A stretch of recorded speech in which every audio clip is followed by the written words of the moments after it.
ఒక ఊరు రెండు రాష్ట్రాలు. అవును, టీ బరంపురం అనే ఊర్లో రెండు రాష్ట్రాలు ఉన్నాయి. అది ఒకటి ఆంధ్ర, రెండోది ఒరిస్సా.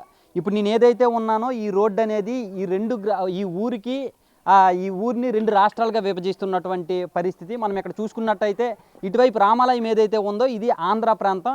ఈ ఆంధ్ర ప్రాంతం ఈ రోడ్డు అనేది ఈ రెండు గ్రామాలకు ఉన్నటువంటి బార్డర్. ఇటువైపు రామాలయం వైపు ఉన్న ఇల్లులు కావచ్చు, పొలాలు కావచ్చు, ఇవన్నీ కూడా ఆంధ్రాలోకి వస్తాయి. ఇక్కడ ఇటువైపు మనం చూసుకున్నట్టయితే ఇదంతా ఇక్కడ ఈ వేప చెట్టు ఏదైతే ఉందో వేప చెట్టు నుంచి ముందుకు వెళ్తే ఇదంతా కూడా ఒరిస్సాలోకి వస్తుంది.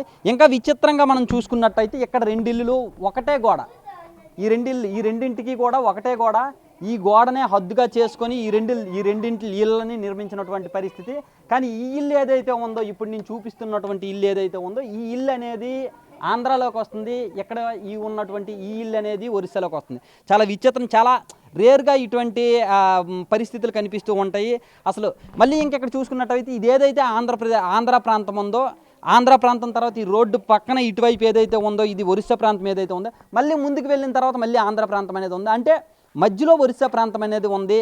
ఇదంతా ఒకటే ఊరు, టీ బరంపురం అనేటటువంటి ఊరు. ఈ ఊరిలో మొత్తం ఆంధ్ర ఒరిస్సా ప్రాంతాలు అనేవి డివైడ్ చేసినటువంటి పరిస్థితి. ఇవి రెండు రాష్ట్రాల్లో, ఒక ఊరిలో రెండు రాష్ట్రాలు ఉన్నాయి. దీనికి సంబంధించినటువంటి వివరాలు, అప్పట్లో ఎలా విభజన జరిగింది, అసలు ఈ పరిస్థితి ఎందుకు వచ్చింది, దీనివల్ల ఏమైనా ఇబ్బందులు జరుగుతున్నాయా ఏంటి అనేది మనతో పెద్ద ఆయన ఉన్నారు, ఆయనతో మాట్లాడి తెలుసుకునేటటువంటి ప్రయత్నం చేద్దాం. పెద్ద ఆయన చెప్పండి, అసలు ఆంధ్ర ఒక ఊరు టీ బరంపురం అనే ఊరిలో రెండు రాష్ట్రాలు ఉన్నాయి. ఆంధ్ర, ఒరిస్సా అనే రాష్ట్రాలు ఉన్నాయి. ఈ ప్రాంతాన్ని రెండు రాష్ట్రాలుగా ఎలా విభజించారు, విభజించడం వల్ల ఏమైనా సమస్యలు వచ్చాయి ఏంటో చెప్పండి. సమస్యలు ఏంటి లేవు సార్, సమస్యలు ఏమిటో ఎప్పుడు లేవు. ఇప్పుడు ఆ రోడ్ వేశారు, అదంతా ఇప్పుడు కొత్త కట్టారు. ఇదంతా ఒడిశా, ఆ ఇల్లు కూడా కొత్త కట్టారు. ఇప్పుడు ఆ ఇల్లు ఇది ముందు కట్టారు. మళ్ళా ఇదంతా ఒడిసే మళ్ళా ఆ తులసి పిన్ ఉంది అక్కడ, అదంతా మళ్ళీ ఆంధ్ర. ఏదైనా మేము ఒక రేవులో నీళ్ళు తాగుతాము, ఒక అడిగే వంట చేసుకొని తినేలాగా జరుగుతున్నాయి మీటింగులు. ఆ రాష్ట్రంలో అయితేనేమి, ఆంధ్ర వాళ్ళు అయితేనేమి, ఒడిశా వాళ్ళు అయితేనేమి మీటింగ్లు ఒకే అందరం కూర్చొని కష్టసుఖం మీటింగ్లు మాట్లాడుకొని నడుస్తుంది. గొల్లు గొడవ ఎప్పుడు ఏటి లేదు. అయితే మీది ఆంధ్రానా ఒరిస్సానా? మాదే ఆంధ్ర. మీది ఆంధ్ర. అయితే ఇప్పుడు ఒరిస్సా వాళ్ళతో మీరు బాగానే ఉంటారా? బాగానే ఉంటాం. మీరు అందరూ కలిసే ఉంటారు? అందరం కలిసే ఉంటాం. ఇప్పుడు ఆంధ్రాకి సంబంధించినటువంటి పథకాలు, చాలా పథకాలు ఉంటాయి కదా, సంక్షేమ పథకాలు, అవన్నీ ఒరిస్సాలో ఏమైనా సరే అమలు అవుతాయి? ఒరిస్సా ప్రజలకు ఏమైనా ఇచ్చేటటువంటి పరిస్థితి ఉంటుంది? ఉండవండి, ఉండవు. మరి ఒరిస్సాలోనే అమలు అవుతున్న సంక్షేమ పథకాలు కానీ ఏమైనా సరే ఎలా ఉంటాయి? మరి ఒరిస్సాలో ఉన్న సంక్షేమ పథకాలు అంటే వాళ్ళు రాసిన కోటా ఇస్తారు, ఒడిశా వాళ్ళు తెచ్చుకుంటారు. పింఛన్లు వాళ్ళు ఇస్తారు, వాళ్ళకి 1000 రూపాయలు పింఛని. ఆంధ్రాలో 4000 రూపాయలు పింఛని. మరి బియ్యం అంటే అందరికి ఒకే లెక్క 5 కేజీల లెక్క ఇస్తుంటారు అనమాట. ఎవరి పథకాలు వాళ్ళవే? ఎవరి పథకాలు వాళ్ళవే, ఏ ప్రభుత్వం వాళ్ళకి ఇస్తుంటది. ఇప్పుడు రోడ్లు కావచ్చు, ఇవన్నీ కావచ్చు, ఎవరు వాళ్ళకే వేస్తారు రోడ్లు. ఆంధ్ర వాళ్ళు ఆంధ్ర రోడ్లు వేస్తారు ల్యాండ్లో. ఒడిశా ల్యాండ్లో ఒడిశా వాళ్ళు వేయడం జరుగుతుంది.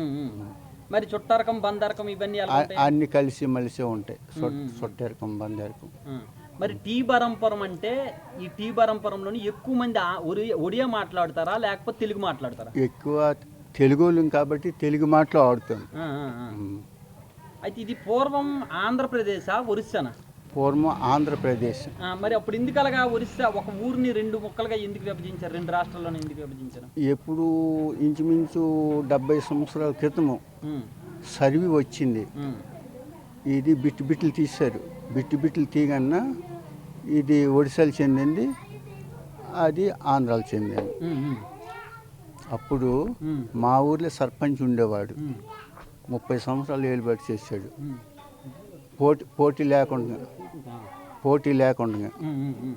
అయితే ఎప్పుడు దానికి గవర్నమెంటు దీనికి చెకింగ్ చేయడానికి పిలిపించిన తర్వాత మరి ఇది ఒడిశా కింద వచ్చింది. అది ఆంధ్ర కింద వచ్చింది. ఓకే. మరి ఒరిస్సా ఆంధ్ర కింద ఒక ఊరిని విభజించడం ఎందుకు? అయితే మేమందరం అయితే ఒరిస్సాలో ఉంటాం, లేకపోతే ఆంధ్రాలో ఉంటాం, అందరం ఒకే రాష్ట్రంలో ఉంటామని చెప్పేసి మీకేం అనిపించలేదా? అవుపిస్తున్నది కదా, మరి స్థలం వదిలేసి అతల పక్క వెళ్ళలేము, వాళ్ళు ఆ జాగాలు వదిలేసి ఈ పక్క రాలేకపోతున్నారు. ఎక్కువ శాతం అతలకి వెళ్ళడానికి జంప్ చేస్తామని కూడా ప్రయత్నిస్తున్నారు. ఎటు? ఆంధ్ర దిక్కు అందరూ ఆంధ్ర వైపు వెళ్ళిపోవాలి అని చెప్పేసి అనుకుంటున్నారు. మరి ఈ స్థలాలు వదిలేసి ఎవరు వెళ్ళలేరు. మరి ఆర్థిక పరిస్థితి చాలా తక్కువ కాబట్టి మరి అక్కడ జాగాలు కావాలా, కొనాలా, కట్టుకోవాలంటే మరి డబ్బులు ఉండాలి కదా. అంటే స్థలం వదిలేసి ఎందుకు? ఈ స్థలాన్ని మొత్తాన్ని కలుపుకొని ఆంధ్రాలో కలుపుకోవడానికి కూడా అవ్వట్లేదా? మరి గవర్నమెంటే కలపాలి కానీ మరి మామ ఎక్కడ కలపగలి. మీరు అలాగా ఏమైనా అడిగారా? కలిసిపోతాం మొత్తం చాలా సార్లు అడిగితే గవర్నమెంట్ అప్పలేదు. అయితే ఇప్పుడు ఇలాగ ఇది అవ్వడం వల్ల మీకు ఏమైనా ఇబ్బంది, కలిసి ఒక ఊర్లో రెండు రాష్ట్రాలు ఉండడం వల్ల మీకు ఏమైనా ఇబ్బంది కలగడం కానీ ఏమైనా జరిగింది? ఏటి ఇబ్బంది ఎట్లేదు, అంత బాగానే ఉంది. బాగానే ఉంది. ఇంకా మరి మీకు ఆంధ్రాలోనే ఇల్లు ఎక్కడ ఉంది? ఆంధ్రాలో ఉందా, ఒరిస్సాలో ఉందా? మాకు 4 కొడుకులు, 3 ఇళ్ళు ఒడిశాలో ఉన్నాయి, 1 ఇల్లు ఆంధ్రాలో ఉన్నాయి. అయితే ఆ ఒక్కిల్లు ఆంధ్రాలో ఉన్న అబ్బాయి, ఆ కొడుకు ఆంధ్ర అబ్బాయి, ఆంధ్రాలో సెటిల్ అయిపోయినట్టు. వాళ్ళకి రేషన్ కార్డు ఇవన్నీ పథకాలు ఎవరికి ఎక్కడ ఉంటున్నాయి? ఆంధ్రాలో ఉన్నోళ్ళు ఆంధ్రాలే, ఒడిశాలో ఉన్నోళ్ళు ఒడిశాలోనే. మరి మేము ఆంధ్రాలో ఉన్నాం. మీరు ఆంధ్రాలోనే ఉన్నారు. అది చూస్తున్నారు కదా, ఇప్పుడు ఏదైతే ఉందో ఈ పెద్ద ఆయన చెప్తున్నటువంటి విషయాలు ఏవైతే ఉన్నాయో ఇవన్నీ కూడా చాలా ఇంట్రెస్టింగ్గా అనిపిస్తున్నటువంటి పరిస్థితి. నిజంగా ఈ పెద్ద ఆయనకే ఒరిస్సాలోని ఇల్లులు ఉన్నాయి, ఆంధ్రాలోని ఇల్లులు ఉన్నాయి అని చెప్పేసి అంటున్నారు. ప్రభుత్వ పథకాలు అయితే మాత్రం ఏ రాష్ట్రానికి ఆ రాష్ట్రమే ఇంప్లిమెంట్ అవుతున్నాయని చెప్తున్నారు. ఒక రాష్ట్రానికి సంబంధించి ఇంకో రాష్ట్రంలో కానీ, ఇంకో రాష్ట్రానికి సంబంధించి ఇంకో రాష్ట్రంలో కానీ ఇంప్లిమెంట్ అయ్యేటటువంటి పరిస్థితి లేదని చెప్పేసి కూడా చెప్తున్నారు. అయితే ఇంకొక ఆలోచన కూడా వచ్చింది. ఇక్కడ పండగల విషయం కావచ్చు, దేవుళ్ళ విషయం కావచ్చు, అవన్నీ ఎలా జరుగుతాయో అది కూడా పెద్ద ఆయన అడిగి తెలుసుకుందాం. చెప్పండి పెద్ద ఆయన, ఇప్పుడు ఇక్కడ రామాలయం ఉంది. ఈ రామాలయం అనేది ఆంధ్రాలో ఉంది. మరి ఆంధ్రాలో ఇప్పుడు ఒరిస్సాలో కూడా ఏమైనా వేరే రామాలయం ఉందా, లేకపోతే ఊరు మొత్తానికి ఒకటే రామాలయం? ఊరు మొత్తం పైన రామాలయం ఒకటే. అందరూ ఇక్కడికే వస్తారు? అందరం ఇక్కడికే వస్తాం. పైసా పరకు అందరం ఆంధ్ర వాళ్ళము, ఒడిశా వాళ్ళము సందా చేస్తాము. ఇక్కడ శ్రీరామనామం చేసుకుంటాం. ఆ గుడి కట్టింది ఆంధ్ర వాళ్ళు కట్టారా, ఒరిస్సా వాళ్ళు కట్టారా? దానికి ఒడిశా వాళ్ళు ఒక 2 లక్షల రూపాయలు ఇచ్చారు. ఆంధ్ర వాళ్ళు ఇస్తామన్నారు కానీ ఇవ్వటం లేదు. ఇవి టెంపుల్ మాత్రం ఆంధ్రాలోనే ఉంది, కానీ డబ్బులు ఇవ్వడం మాత్రం ఒరిస్సా వాళ్ళు ఇచ్చారు. తెలిసారా? ఆంధ్ర వాళ్ళు ఇస్తాం అనుకుని అన్నారు. ఆంధ్ర వాళ్ళు ఇవ్వటం లేదు. మొన్న శాక్షన్ అన్నారు కానీ అవ్వటం లేదు. అది దేవుడు పండగలు అన్ని ఎవరు వారు చేసుకుంటారో అందరూ ఒకరే చేసుకుంటారు. అందరూ ఒక్కడిగా చేసుకుంటాం, ఒక రకమే చేసుకుంటాం. ఆంధ్ర ఇల్లు సందా చేస్తాం పైసా పరక, ఒడిశా ఇల్లు పైసా పరక సందా చేస్తాము. శ్రీరామనామము ఊరందరం ఆంధ్ర వాళ్ళు ఒడిశా అందరము ఒకే లెక్కల మీద చేసుకుంటాం.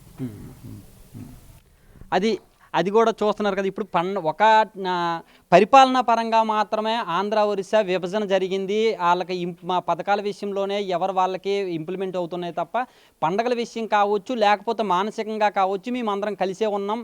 టెంపుల్స్ ఇప్పుడు ఏవైతే రామాలయం ఏదైతే ఉందో ఆంధ్రాకి ఒరిస్సాకి ఈ గ్రామంలో ఉండేటటువంటి అందరికీ ఒకటే టెంపుల్ ఉంటుంది. రామాలయం అనేది ఒకటే ఉంటుంది. ఆ గ్రామానికి ఆ రాష్ట్రానికి ఒకటి, ఈ రాష్ట్రానికి ఒకటి అనేది ఏమీ ఉండదు. 2 రాష్ట్రాల ప్రజలను కలిపే మేము ఈ టెంపుల్ని కట్టుకున్నాం. అదే రకంగా అన్ని పండుగలను కూడా కలిసే చేసుకుంటాం. ఏ కార్యక్రమం ఊరికి సంబంధించి ఏ కార్యక్రమం చేసినా కానీ అందరము కలిసే చేసుకుంటాం. ఇక్కడ భౌతికంగా రాష్ట్రాల పరంగా విభజించినప్పటికీ కూడా అందరం కలిసే ఉన్నామని చెప్పేసి కూడా గ్రామస్తులు చెప్తున్నటువంటి పరిస్థితి. కెమెరామెన్ నాగరాజుతో షణ్ముఖ్, బిగ్ టీవీ, శ్రీకాకుళం నుంచి. For more videos like this, subscribe Big TV channel.